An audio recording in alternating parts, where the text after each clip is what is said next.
Hello, നമസ്കാരം. ഞാൻ B Dileep Kumar. ജനകീയ വിഷയങ്ങൾ നിറഞ്ഞ വാർത്താ പരിപാടിയിലേക്ക് പ്രിയപ്പെട്ട പ്രേക്ഷകർക്ക് സ്വാഗതം. പൊതുജനങ്ങൾ നേരിടുന്ന പ്രശ്നങ്ങളും പ്രതിസന്ധികളും പ്രേക്ഷകരിലേക്കും അധികാരികളിലേക്കും എത്തിക്കാനും അതിന് പരിഹാരം തേടാനുമുള്ള പ്രത്യേക പരിപാടിയാണ് പൊതുജനം കഴുതയല്ല സാർ. ഒരു വാർത്താമാധ്യമം എന്ന നിലയിൽ 24-ന് കഴിയുന്നതിൻ്റെ പരമാവധി ഇടപെടൽ ഉണ്ടാകുമെന്ന ഉറപ്പോടെ ആരംഭിക്കുന്നു പൊതുജനം കഴുതയല്ല സാർ.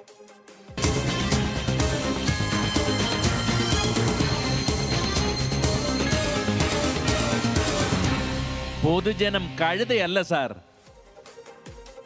ബംഗാൾ ഉൾക്കടലിൽ രൂപം കൊണ്ട മോൺത ചുഴലിക്കാറ്റ് ആന്ധ്രാ തീരത്തോടടുക്കുന്നു. മണിക്കൂറിൽ 110 കിലോമീറ്റർ വേഗത്തിൽ ഉടൻ കര തൊടുമെന്നാണ് പ്രവചനം. ആന്ധ്രയിലും തെക്കൻ ഒഡീഷ തീരത്തും തമിഴ്നാട്ടിലും അതീവ ജാഗ്രത. 10,000-കണക്കിന് ആളുകളെ സുരക്ഷാ കേന്ദ്രങ്ങളിലേക്ക് മാറ്റി. നിരവധി ട്രെയിൻ, വിമാന സർവീസുകൾ റദ്ദാക്കി. ചുഴലിക്കാറ്റിൻ്റെ പ്രഭാവം എവിടെയൊക്കെയാകും കൂടുതൽ അനുഭവപ്പെടുക, എന്താണ് മോൺതയുടെ നിലവിലെ സഞ്ചാരഗതി എന്നീ വിവരങ്ങളുമായി സയൻസ് ഡെസ്കിൽ നിന്നും പ്രജിൻ സി കണ്ണൻ ചേരുന്നു. പ്രജിൻ, എപ്പോഴാണ് ഈ മോൺത കരതൊടുക? വലിയ ആശങ്കയാണ് ഇപ്പോൾ ഒഡീഷ തീരത്തും അതോടൊപ്പം തന്നെ ആന്ധ്രയുടെ തീരത്തുമൊക്കെ ഉള്ളത്. എന്താണ് ഏറ്റവും ഒടുവിൽ ലഭിക്കുന്ന അല്ലെങ്കിൽ ഏറ്റവും ഒടുവിൽ പറയാൻ കഴിയുന്ന വിവരങ്ങൾ? ദിലീപ്, ഇതിന്റെ വേഗം തന്നെയാണ് നിലവിലെ ആശങ്കയായിട്ടുള്ളത്. ദിലീപ് നേരത്തെ സൂചിപ്പിച്ചതുപോലെ 110 കിലോമീറ്റർ വേഗത്തിലാകും മോൺത കര തൊടുക എന്നുള്ളത് അല്പം ആശങ്ക ഉയർത്തുന്ന കാര്യം തന്നെയാണ്. നല്ല വേഗത്തിൽ തന്നെയാണെന്ന് പറയാം. കൊടുങ്കാറ്റുകളെ പല കാറ്റഗറിയിലാക്കി എത്തിക്കിയിട്ടുണ്ടെങ്കിലും അതിൽ തന്നെ ഏറ്റവും കൂടുതൽ വേഗമുള്ള കാറ്റഗറിയിലാണ് മോൺത പെടുന്നത് എന്നുള്ളതാണ് ഏറ്റവും പ്രധാനപ്പെട്ട കാര്യം. എനിക്ക് പിന്നിൽ നമുക്കിതിൻ്റെ സാറ്റലൈറ്റ് മാപ്പിംഗ് ഉണ്ട്. അതിൽ തന്നെ വ്യക്തമാണ് ഇപ്പോൾ ഏതാണ്ട് എവിടെയാണ് ഇപ്പോൾ മോൺതയുടെ സ്ഥാനം എന്നുള്ളത്. നേരത്തെ ബംഗാൾ ഉൾക്കടലിൽ രൂപം കൊണ്ട ന്യൂനമർദ്ദം അത് പിന്നീട് ഈ തീവ്ര ന്യൂനമർദ്ദമായി മാറി പിന്നീട് ചുഴലിക്കാറ്റായി മാറുകയായിരുന്നു. മോൺത എന്ന പേരിലാണ് ഈ ചുഴലിക്കാറ്റ് ഇപ്പോൾ അറിയപ്പെടുന്നത്. മോൺത എന്ന വാക്കിനർത്ഥം അതൊരു തായ് വേർഡാണ്, തായ് ലാംഗ്വേജിലുള്ളൊരു വേർഡാണ്. അതിനർത്ഥം മനോഹരമായ പുഷ്പം അല്ലെങ്കിൽ സുഗന്ധമുള്ള പുഷ്പം എന്നൊക്കെയാണ്. അത്ര സുഗന്ധമുള്ള കാര്യമല്ല നടക്കാൻ പോകുന്നത്. കാരണം അത്രമാത്രം ശക്തമായ കാറ്റായി ഇത് ഇതിനോടകം മാറിയിട്ടുണ്ട്. നമുക്ക് കുറച്ചുകൂടി ഇതിൻ്റെ സൂം ചെയ്ത് കഴിഞ്ഞാൽ ഇതിൻ്റെ സ്ഥാനം കൃത്യമായി എവിടെയാണെന്ന് മനസ്സിലാക്കാൻ കഴിയും. ഇതിപ്പോൾ വിശാഖപട്ടണത്തിനും മച്ചുലിപട്ടണത്തിനും ഇടയിലായി ഈ കൊടുങ്കാറ്റ് നീങ്ങുന്നതായി നമുക്ക് ഈ സാറ്റലൈറ്റ് മാപ്പിങ്ങിൽ നിന്നും അത് വ്യക്തവുമാണ്. ഈ ദൃശ്യങ്ങളിൽ ഈ മാപ്പിൽ സൂചിപ്പിച്ചതുപോലെ ഇവിടെ കാക്കിനട അതോടൊപ്പം വിശാഖപട്ടണം ഈ രണ്ടിൻ്റെയും ഇടയിലുള്ള ഈ ഭാഗത്താണ് വലിയ ശക്തമായ കാറ്റുണ്ടാവുക എന്നാണ് ഇപ്പോഴത്തെ കാലാവസ്ഥ പ്രവചനവും ഒപ്പം നമുക്ക് ഈ മാപ്പിങ്ങിൽ നിന്നും അത് വ്യക്തവുമാണ്. ഇനി നേരത്തെ സൂചിപ്പിച്ചതുപോലെ ഇതിൻ്റെ പ്രഭാവം എവിടെയായിരിക്കും അനുഭവപ്പെടുക എന്നൊരു പ്രധാനപ്പെട്ട ചോദ്യമാണ്. ഇതിൻ്റെ സഞ്ചാരഗതി ബംഗാൾ ഉൾക്കടലിൽ നിന്നും ആരംഭിച്ച ഈ സൈക്ലോൺ അതിങ്ങനെ വടക്ക് പടിഞ്ഞാറ് ഭാഗത്തേക്കാണ് നീങ്ങുന്നത്. അതായത് നോർത്ത് വെസ്റ്റ് എന്ന രീതിയിലാണ് ഇതിൻ്റെ ഒരു സഞ്ചാരഗതി പോകുന്നത്. അതുകൊണ്ട് തന്നെ ഈ ഭാഗങ്ങളിലുള്ള ആന്ധ്രാപ്രദേശ്, ഒഡീഷ ഒപ്പം തമിഴ്നാടിൻ്റെ തീരപ്രദേശങ്ങൾ ഈ മേഖലകളിലായിരിക്കും ഈ കാറ്റിൻ്റെ പ്രഭാവം കൂടുതൽ അനുഭവപ്പെടുക. അവിടെ അതിശക്തമായ കാറ്റും പേമാരിയും ഉണ്ടാകും എന്ന കാര്യം ഇതിനോടകം ജാഗ്രതാ മുന്നറിയിപ്പ് നൽകിയിട്ടുണ്ട്. അതുകൊണ്ട് തന്നെ 10,000-കണക്കിന് ആളുകളെ ഈ മേഖലയിൽ നിന്നൊക്കെ തന്നെ ഒഴിപ്പിച്ചിട്ടുണ്ട് എന്നുള്ളതാണ് ഏറ്റവും പുതിയ വിവരങ്ങൾ. ഈ കാക്കിനടയിലാണ് ഏറ്റവും ശക്തമായ കാറ്റ് അനുഭവപ്പെടുക. ഒപ്പം തന്നെ ഈ വിശാഖപട്ടണത്തിനും കാക്കിനടക്കും ഇടയിലുള്ള മച്ചിലിപട്ടണം, മഹാബലിപുരം ആ ഭാഗങ്ങളിലൊക്കെ തന്നെ വലിയ ശക്തമായ പേമാരി പെയ്യും എന്നൊരു മുന്നറിയിപ്പ് കൂടി ഇപ്പോൾ നൽകുന്നുണ്ട്. ഇനി ഇതുമായി ബന്ധപ്പെട്ട് കേരളത്തിലേക്ക് എന്തെങ്കിലും പ്രശ്നങ്ങളുണ്ടോ, കേരളത്തിൽ ശക്തമായ മഴ ലഭിക്കുമോ എന്നൊക്കെയുള്ള ചോദ്യങ്ങൾ സ്വാഭാവികമായിട്ടും ഉണ്ടാകും. അതിനു മുമ്പ് ഇതിൻ്റെ വേഗം ഇപ്പോൾ എന്താണ് എന്നുള്ളത് കൂടി വളരെ പെട്ടെന്ന് നമുക്ക് നോക്കാം. ഈ കാണുന്നതാണ് ഐ ഓഫ് സൈക്ലോണിന്റെ കണ്ണ് എന്നറിയപ്പെടുന്നതും ചുഴലിക്കൊടുങ്കാറ്റാണ്. അതിന്റെ ഏറ്റവും മധ്യത്തിലുള്ള ഭാഗത്തെയാണ് നമ്മൾ ഐ ഓഫ് സൈക്ലോൺ എന്ന് പറയുക. നമുക്ക് ഏറ്റവും കുറവ് കാറ്റിന്റെ വേഗം ഏറ്റവും കുറവ് അനുഭവപ്പെടുന്ന മേഖല എന്ന് പറയുന്നത് അതിന്റെ ഐ ഓഫ് സൈക്ലോണിലായിരിക്കും. അവിടെ ഏതാണ്ട് ഒരു 0 അല്ലെങ്കിൽ 1 KT എന്നാൽ നോട്ട്സ് ആണ്.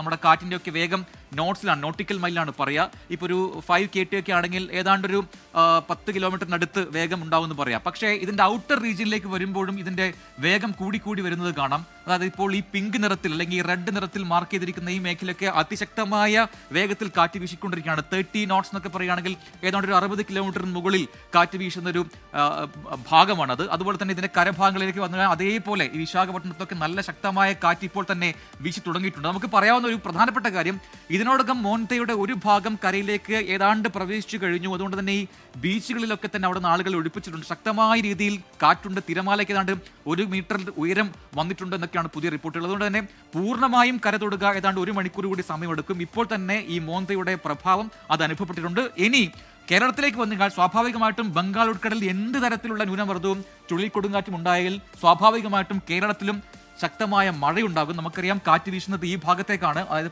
പടിഞ്ഞാറ് ഭാഗത്തേക്കാണ്. പടിഞ്ഞാറൻ സംസ്ഥാനമാണ് കേരളം. അതുകൊണ്ട് തന്നെ ഈ മേഖലയിൽ ശക്തമായ മഴയുണ്ടാകും. ഈ പശ്ചിമഘട്ടം സ്ഥിതി ചെയ്യുന്ന മേഖലയിലെല്ലാം തന്നെ ശക്തമായ മഴയുണ്ടാകും. തമിഴ്നാടിന്റെയും കേരളത്തിന്റെയും ഈ മേഖലയിലും ശക്തമായ മഴ വരും ദിവസങ്ങളിൽ ഉണ്ടാകുമെന്നാണ് കാലാവസ്ഥാ പ്രവചനം. ദിലീപ്. സയൻസ് ഡെസ്കിൽ നിന്ന് പ്രജിൻ സി കണ്ണനാണ് മോൻത ചുഴലിക്കാറ്റുമായി ബന്ധപ്പെട്ട ഏറ്റവും പുതിയ വിവരങ്ങൾ പങ്കുവച്ചത്. കേരളത്തിലും പല ഭാഗങ്ങളിലും ശക്തമായ മഴയുണ്ടാകുമെന്നാണ് കാലാവസ്ഥാ നിരീക്ഷണ കേന്ദ്രം അറിയിച്ചിരിക്കുന്നത്. പല പ്രേക്ഷകരും ചോദിക്കുന്നുണ്ട്, പല ജില്ലകളിലും അവധി പ്രഖ്യാപിച്ചിട്ടുണ്ടോ എന്നൊക്കെ. ഇപ്പോൾ ഇതുവരെ ഒരു ജില്ലയിലും ആ നിലയിൽ അവധി പ്രഖ്യാപിച്ചിട്ടില്ല. മറ്റൊരു പ്രധാനപ്പെട്ട വാർത്ത, പൊതുജനം കഴുതയല്ല സാർ പോകുന്നത് ഇന്ന് രാവിലെ വന്നൊരു വാർത്തയിലേക്കാണ്. അത് നെല്ല് സംഭരണവുമായി ബന്ധപ്പെട്ട യോഗത്തിൽ CPI മന്ത്രിമാരോട് മുഖ്യമന്ത്രി പിണറായി വിജയൻ ക്ഷുഭിതനായി എന്ന വാർത്തയാണ്. എറണാകുളം ഗസ്റ്റ് ഹൗസിലെ യോഗം വേഗം അവസാനിപ്പിച്ച് മുഖ്യമന്ത്രി മടങ്ങുകയും ചെയ്തു. ഇതിനാധാരമായ കാര്യങ്ങളിലേക്കാണ് ഇന്ന് പൊതുജനം കഴുതയല്ല സാർ ആദ്യം പോകുന്നത്.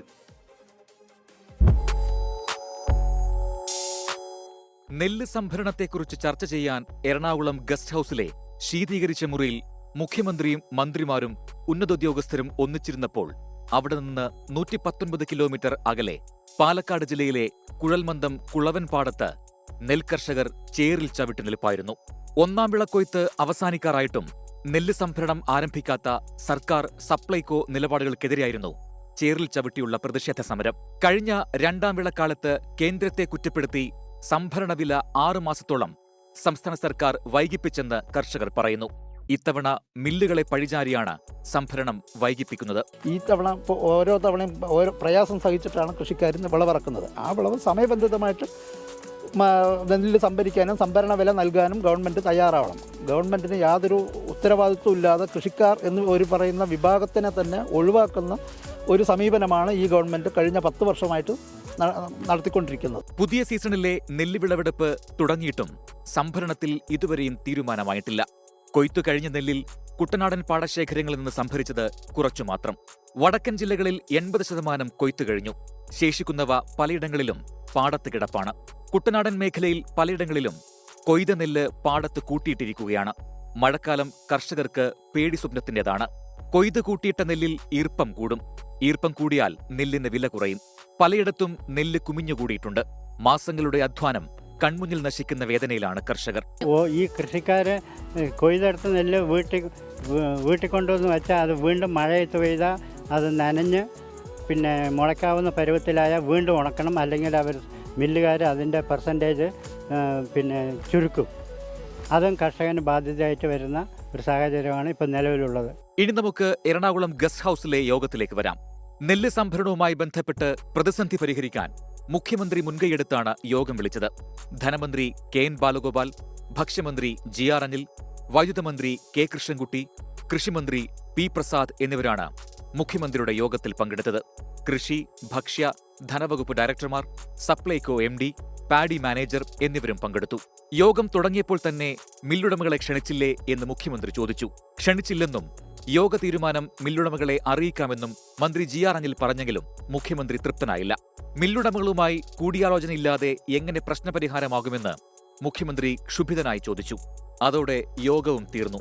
സംഭരണവുമായി ബന്ധപ്പെട്ട് മില്ലുകാർ ചില തടസ്സങ്ങൾ ഉന്നയിച്ചിട്ടുണ്ട്. മില്ലുകാരുമായിട്ട് ആ കാര്യം ചർച്ച ചെയ്യേണ്ടത് അനിവാര്യമാണ്. ആദ്യപടി എന്നുള്ള തരത്തിൽ ധനകാര്യ വകുപ്പ് മന്ത്രിയും ഭക്ഷ്യ സിവിൽ സപ്ലൈസ് വകുപ്പ് മന്ത്രിയും ഞാനും മില്ലുകാരുമായി സംഭാഷണം നടത്തിയിരുന്നു. അതിന്ന് മുഖ്യമന്ത്രി ഒരു ഉദ്യോഗസ്ഥർ ഞങ്ങളെല്ലാവരും വീണ്ടും ഒരു ചർച്ച നടത്തി. നാളെ രാവിലെ മുഖ്യമന്ത്രിയുടെ അധ്യക്ഷതയിൽ തന്നെ മില്ലുകാരെയും കൂടി പങ്കെടുപ്പിച്ചുകൊണ്ടുള്ള യോഗമുണ്ട്. അക്കാര്യത്തോടുകൂടി അതിനുശേഷം ഗവൺമെൻറ് എന്തെങ്കിലും ആലോചിക്കേണ്ടതുണ്ട് എങ്കിൽ ഞങ്ങൾ വീണ്ടും ആലോചിച്ചിട്ട് അക്കാര്യം നാളെത്തരം കൊണ്ട് ആ പ്രശ്നം പരിഹരിക്കാൻ കഴിയും. ഇനി ഇക്കാര്യത്തിൽ മില്ലുടമകൾക്ക് എന്താണ് റോളെന്ന് നോക്കാം. 100 കിലോ നെല്ല് സംഭരിച്ചാൽ 68 കിലോ അരിയെന്നതാണ് കേന്ദ്ര മാനദണ്ഡം. കേരളത്തിൽ പക്ഷേ 100 കിലോ നെല്ലിൽ നിന്ന് 64.5 കിലോ അരി മാത്രമേ ലഭിക്കുകയെന്ന് മില്ലുടമകൾ പറയുന്നു. ഈ പ്രശ്നം പരിഹരിക്കാൻ 100 കിലോയ്ക്ക് 10 കിലോ കിഴിവാണ് മില്ലുകാർ കർഷകരോട് ആവശ്യപ്പെടുന്നത്. പണം പലിശക്കെടുത്ത് കൃഷി നടത്തിയ കർഷകർക്ക് ഇത് താങ്ങാവുന്നതല്ല. കർഷകരുടെ പ്രശ്നം മറികടക്കാൻ സർക്കാർ ഇച്ഛാശക്തി കാട്ടണം. മണ്ണിൽ നെല്ല് വിളയിച്ചതിന്റെ പേരിൽ കർഷകൻ എക്കാലവും ചേറിൽ ചവിട്ടി നിൽക്കാൻ ഇടയാകരുത്. അവരും ജീവിക്കട്ടെ, ജീവിക്കാൻ അനുവദിക്കട്ടെ സർക്കാർ. പൊതുജനം കഴുതയല്ല സാർ. അജിതാദാസ് എന്ന പ്രേക്ഷക ചോദിക്കുന്നു, പൊതുജനം കഴുതയല്ല സാറും മോന്ത ചുഴലിക്കാറ്റും തമ്മിൽ എന്താണ് ബന്ധമെന്ന്. പൊതുജനത്തെ ബാധിക്കുന്ന വിഷയമാണത്. മാത്രമല്ല ഒഡീഷ, ആന്ധ്ര സംസ്ഥാനങ്ങളിലെയൊക്കെ ജനങ്ങൾ വളരെ ആശങ്കയോടുകൂടി കാണുന്ന കാര്യം കൂടിയാണ് ഈ മോന്ത ചുഴലിക്കാറ്റിൻ്റെ വരവ്. അതുകൊണ്ടാണ് ആ വിഷയം, അതിൽ ഏറ്റവും ഒടുവിലത്തെ അതെവിടെ എത്തി എന്നതൊക്കെ സംബന്ധിച്ചുള്ള വിവരങ്ങൾ ഈ പൊതുജനം കഴുതയല്ല സാർ എന്ന പരിപാടിയിൽ എടുത്തത്. ആശ സിംഗപ്പൂർ പറയുന്നു, കർഷകരുടെ പ്രശ്നങ്ങൾ അത് ഈ ആഹാരം കഴിക്കുന്നവർ ആരെങ്കിലും അറിയുന്നുണ്ടോ എന്ന്. ഏതായാലും വലിയ വിഷയം തന്നെയാണ് കർഷകർ നേരിടുന്നത്. നെല്ല് സംഭരണം ആകെ കുളമായി കിടക്കുകയാണ്. അത് പരിഹരിക്കുന്നതിന് വേണ്ടിയായിരുന്നു ഇന്ന് മുഖ്യമന്ത്രി യോഗം വിളിച്ചത്. പക്ഷേ ഒരു തീരുമാനവും ഉണ്ടായില്ല. നാളെ വീണ്ടും ഈ യോഗം ചേരാനാണ് തീരുമാനിച്ചിരിക്കുന്നത്. നമ്മൾ ഇനി പോകുന്നത് വാഹനത്തിരക്കിൽ വീർപ്പ് മുട്ടുകയാണ് നമ്മുടെ നിരത്തുകൾ. ബംഗളൂരു പോലുള്ള മഹാനഗരങ്ങളിൽ ഇത് തൊഴിലിനെ പോലും ബാധിക്കുന്ന സ്ഥിതിയാണ്. രാജ്യത്തിൻ്റെ IT ഹബ്ബായ ബംഗളൂരുവിലെ പല IT കമ്പനികളും തിരക്കേറിയ ഔട്ടർ റിംഗ് റോഡ് വിട്ട് മറ്റിടങ്ങളിലേക്ക് ചേക്കേറാനുള്ള ഒരുക്കത്തിലാണ്. ഭരണാധികാരികൾക്ക് എസ്കോർട്ടും പൈലറ്റുമൊക്കെ ഉള്ളതിനാൽ നിരത്തിലെ തിരക്കുകൾ അവരെ ബാധിക്കില്ല. എന്നാൽ സാധാരണക്കാരുടെ കാര്യം കട്ടപ്പുകയാണ്. ഒരു റിപ്പോർട്ട് കാണാം.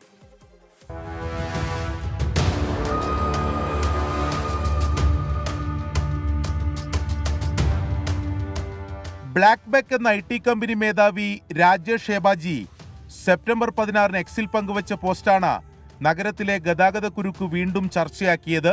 സഹിക്കാൻ കഴിയാത്ത കുരുക്ക് കാരണം തങ്ങൾ കമ്പനി മറ്റൊരു സ്ഥലത്തേക്ക് മാറ്റുകയാണെന്ന് രാജേഷ് ഷേബാജി പോസ്റ്റിലൂടെ അറിയിച്ചു. ആദ്യഘട്ടത്തിൽ സർക്കാർ അവഗണിച്ചെങ്കിലും കൂടുതൽ കമ്പനികൾ സമാനമായ അഭിപ്രായം പ്രകടിപ്പിച്ച് രംഗത്തു വന്നു. മണിക്കൂറുകളോളം റോഡിൽ കുടുങ്ങുന്നത് ജോലിയെ തന്നെ ബാധിക്കുന്നുവെന്ന് ടെക്കികളും തുറന്നു പറഞ്ഞു. നമുക്കിപ്പോൾ IT കമ്പനി എന്ന് പറയുമ്പോൾ ഒരു ഷെഡ്യൂൾ ടൈമിലാണ് എംപ്ലോയീസ് എല്ലാം ലോഗിൻ ചെയ്യുന്നത്. സോ 8 മണിക്ക് വരേണ്ടത് നമ്മൾ ഇപ്പോൾ 6:30 വീട്ടിൽ വിട്ടാലും നമ്മളിവിടെ എത്തുമ്പോൾ 8:30. അത് പെർഫോമൻസിനെ ഒത്തിരി ബാധിക്കും. ഏകദേശം ഒരു 22 കിലോമീറ്റേഴ്സ് കവർ ചെയ്യാൻ തന്നെ എനിക്കൊരു 2-2.5 മണിക്കൂർ സമയം എടുക്കുന്നുണ്ട്. ഇപ്പോൾ ഡെയിലി 1 അവറിൻ്റെ അടുത്ത് രാവിലെയും വരും, ഈവനിങ് ആണെങ്കിൽ 2 അവേഴ്സിൻ്റെ അടുത്ത് ട്രാഫിക് എന്തായാലും ഉണ്ടാവും. 8 മണി ലോഗിന് വേണമെന്നുണ്ടെങ്കിൽ ഒരു 6:45-7 മണി ആ ടൈമിൽ ഇറങ്ങണം, എന്നാലേ ഇവിടെ എത്തത്തുള്ളൂ കറക്റ്റായിട്ട്. വർക്കിന് ബാധിക്കുന്നുണ്ട്. എന്ന് വെച്ചാൽ നമ്മളെ HSR വരുന്നത്. അപ്പോൾ അവിടെ നിന്ന് ഒരു 6:45 പോയിട്ട് ഇവിടെ 8 മണി 8:15 ആവും. എന്നുവെച്ചാൽ നമുക്കിവിടെ 8 മണിക്കാണ് ലോഗിൻ ചെയ്യേണ്ടത്. 22 കിലോമീറ്റർ അപ്പുറം വരുന്നത് ഹോളിമാവുന്ന അരിക്കരെ. നമ്മളിതുപോലെ തന്നെ ഒരു 1.5 മണിക്കൂർ എന്തായാലും എടുക്കും ഔട്ടർ റിംഗ് റോഡ്. വൈകുന്നേരമൊക്കെ പോകുമ്പോൾ 6 മണിക്ക് ഞാൻ ചെല്ലുമ്പോൾ ഒരു 9 മണി ആവും. ഒരു 3 മണിക്കൂർ എനിക്ക് മിനിമം എടുക്കാറുണ്ട്. 10 ലക്ഷം IT ജീവനക്കാരാണ് ഔട്ടർ റിംഗ് റോഡിലെ കമ്പനികളിൽ മാത്രം ജോലി ചെയ്യുന്നത്. അവരിൽ 7.5 ലക്ഷം പേർ വാഹനം ഉപയോഗിക്കുന്നുവെന്നാണ് സർക്കാർ കണക്ക്. കൂടുതൽ BMTC ബസ്സുകൾ IT പാർക്കുകളുള്ള ഇടങ്ങളിൽ സർവീസ് നടത്താനാണ് സർക്കാർ തീരുമാനം. ജീവനക്കാർ പൊതുഗതാഗത സംവിധാനങ്ങൾ പരമാവധി ഉപയോഗിക്കണമെന്ന് കമ്പനികളോട് സർക്കാർ ആവശ്യപ്പെടും. മെട്രോ നിർമ്മാണം നടക്കുന്നതിനാൽ റോഡിന്റെ അവസ്ഥയും വളരെ മോശമാണ്. ഇതുൾപ്പെടെ വിശദമായി പഠിച്ചു നടപടി സ്വീകരിക്കാനാണ് കർണാടക സർക്കാർ പ്രത്യേക സമിതിയെ നിയോഗിച്ചത്. ബംഗളൂരുവിൽ IT കമ്പനികളുള്ള മേഖലകളിലെ രൂക്ഷമായ ഗതാഗതക്കുരുക്ക് പരിഹരിക്കാൻ കർണാടക സർക്കാർ ചില പദ്ധതികൾ ആവിഷ്കരിക്കുന്നുണ്ട്. അത് നടപ്പിലായില്ലെങ്കിൽ വമ്പൻ IT കമ്പനികൾ ബംഗളൂരുവിനെ ഉപേക്ഷിക്കാനാണ് സാധ്യത. ബംഗളൂരുവിൽ നിന്നും രജീഷ് കരിവള്ളൂരിനും ലിജീഷ് മാത്യുവിനുമൊപ്പം അരുൺ പൂപ്പറമ്പ, 24. പൊതുജനം കഴുതയല്ല സാർ. ബംഗളൂരുവിലെ സ്ഥിതി കണ്ടല്ലോ. അവിടെ നിന്ന് തിരിയാൻ അല്ലെങ്കിൽ അത്രമേൽ തിരക്കാണ് ബംഗളൂരു നഗരത്തിലുള്ളത്. അതേ തുടർന്നാണ് പല കമ്പനികളും അവരുടെ ഓഫീസുകൾ പ്രധാനപ്പെട്ട സ്ഥലങ്ങളിൽ നിന്ന്, ഈ തിരക്കേറിയ സ്ഥലങ്ങളിൽ നിന്ന് മറ്റിടങ്ങളിലേക്ക് മാറ്റുന്നതിനെക്കുറിച്ച് ആലോചിക്കുന്നത്. ഇനി പറയാൻ പോകുന്നത് കേരളത്തിലെ ഒരു കാര്യമാണ്. കോഴിക്കോട്ടെ ഒരു വാർത്തയിലേക്കാണ് വരുന്നത്. അതും ഈ തിരക്കുമായി ബന്ധപ്പെട്ടത് തന്നെ. സംസ്ഥാനത്ത് ദേശീയപാതാ വികസനം നടക്കുകയാണെന്ന കാര്യം പ്രേക്ഷകർക്കറിയാം. അത് മിക്ക സ്ഥലങ്ങളിലും വലിയ ഗതാഗത കുരുക്കിനൊക്കെ ഇടയാക്കുന്നുണ്ട്. ഇതിനിടെ സംസ്ഥാനത്തെ ഏറ്റവും ചിലവേറിയ ബൈപ്പാസ് ഗതാഗതത്തിനായി തുറന്നു എന്ന വാർത്തയാണ്. കിലോമീറ്ററിന് 63 കോടി രൂപ നിർമ്മാണ ചെലവ് വന്ന കോഴിക്കോട് വെങ്ങളം രാമനാട്ടുകര ബൈപ്പാസാണ് ഗതാഗതത്തിനായി തുറന്നു നൽകിയത്. കാണാം ആ കാഴ്ചകൾ കാണുന്നതിനൊപ്പം പ്രേക്ഷകർ ഓർക്കുക, ഈ ബൈപ്പാസ് തുറന്നതോടുകൂടി ടോളും ആ പ്രദേശത്ത് നിലവിൽ വരാൻ പോവുകയാണ്. ഉടനെ തന്നെ ടോൾ പ്രാബല്യത്തിലാകും. ദേശീയപാത വെങ്ങളം രാമനാട്ടുകര ബൈപ്പാസിലാണ് ദേശീയപാത അതോറിറ്റി യാത്രയ്ക്ക് അനുമതി നൽകിയത്. വിശദമായ പരിശോധനയ്ക്ക് ശേഷം നിർമ്മാണ കമ്പനിക്ക് ഇത് സംബന്ധിച്ച സർട്ടിഫിക്കറ്റ് കൈമാറി.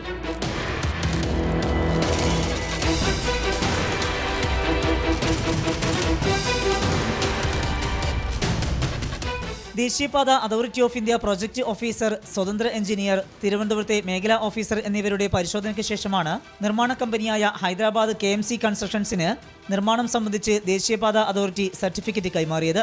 15 വർഷത്തേക്ക് പാതയുടെ അറ്റകുറ്റപ്പണികളുടെ ചുമതലയും KMCക്ക് തന്നെയാണ്. 2021 ഓഗസ്റ്റ് 15 തുടങ്ങിയ നിർമ്മാണമാണ് അവസാന ഘട്ടത്തിൽ എത്തിയത്. 28.4 കിലോമീറ്റർ പാത 1700 കോടി രൂപയിലധികം ചെലവിട്ടാണ് നിർമ്മിച്ചത്. കിലോമീറ്ററിന് 63 കോടി രൂപയിലധികം ചെലവ് വന്നു. ഈ റീച്ചിൽ കൂടുതൽ ഫ്ലൈ ഓവറുകൾ വന്നതാണ് ചെലവ് വർദ്ധിക്കാൻ കാരണം. കിലോമീറ്ററിന് 63 കോടി രൂപ എന്നത് സംസ്ഥാനത്തെ ദേശീയപാത ബൈപ്പാസ് നിർമ്മാണത്തിന്റെ ഏറ്റവും ഉയർന്ന നിരക്കാണ്. വെങ്ങളം, തൊണ്ടയാട്, പൂളാടിക്കുന്ന്, ഹൈലൈറ്റ് മോൾ, പന്തീരാങ്കാവ്, അഴിഞ്ഞിലം, രാമനാട്ടുകര എന്നിങ്ങനെ 7 ഇടങ്ങളിലാണ് ഫ്ലൈ ഓവറുകളുള്ളത്.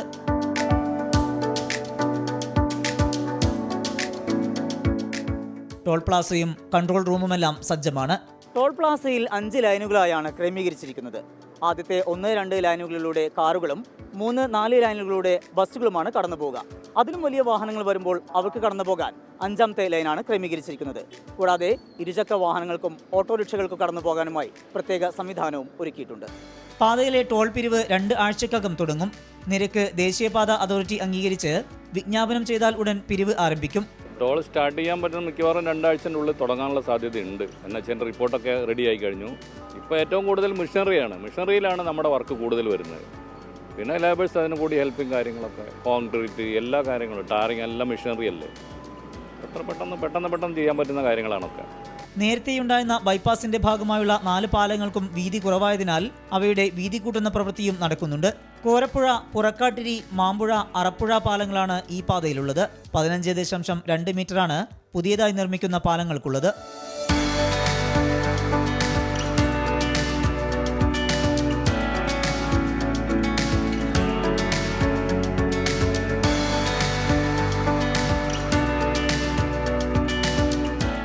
ഈ റീച്ചിൽ 4 പാലങ്ങളുടെ വീതിയാണ് കൂട്ടേണ്ടത്. അതുമായി ബന്ധപ്പെട്ട നിർമ്മാണ പ്രവർത്തനങ്ങൾ മാർച്ച് അവസാനത്തോടെ പൂർത്തിയാകും.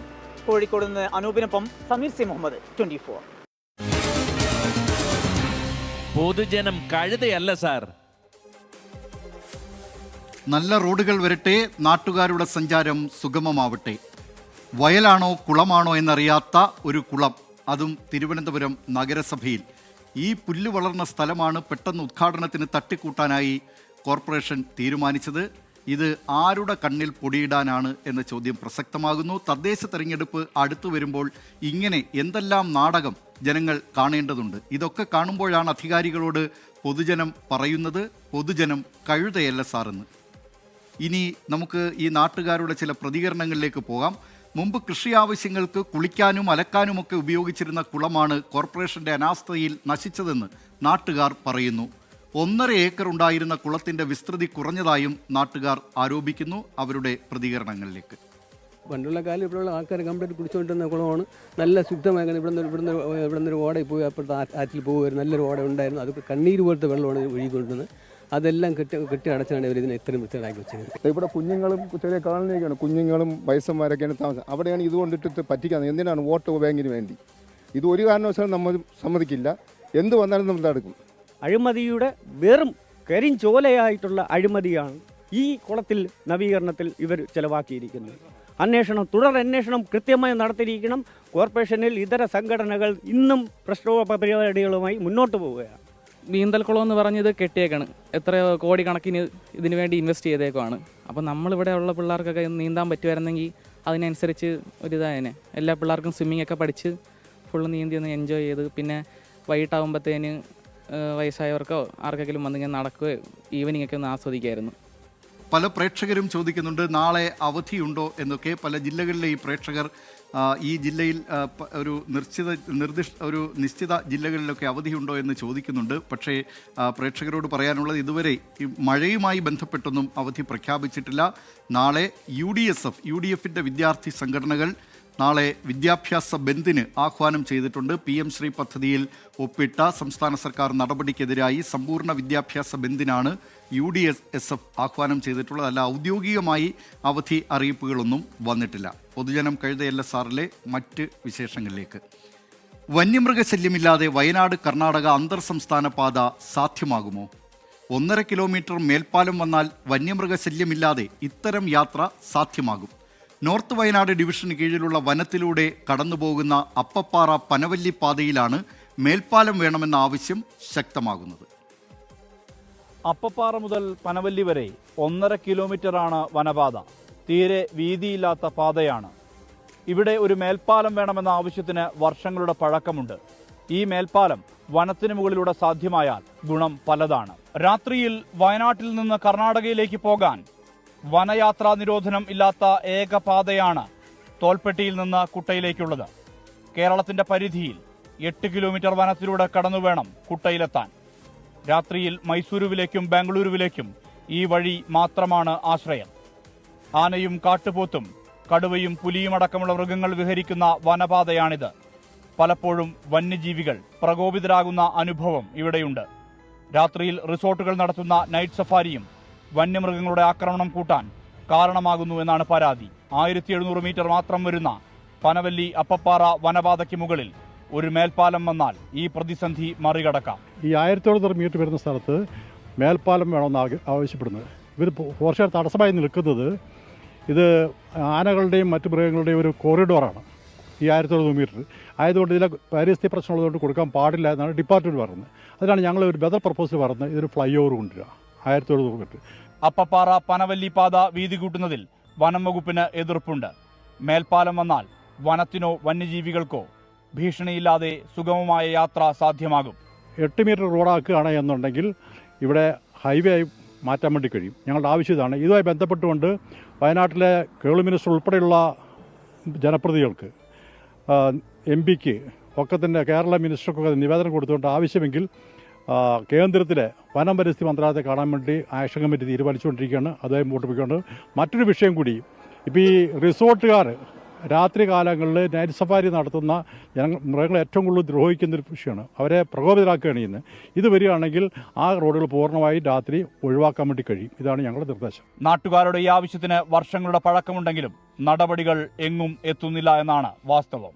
1.5 കിലോമീറ്റർ മേൽപ്പാലം വന്നാൽ ഉണ്ടാകുന്ന മാറ്റങ്ങൾ അനവധിയാണ്. വേണ്ടത് നടപടിയാണ്.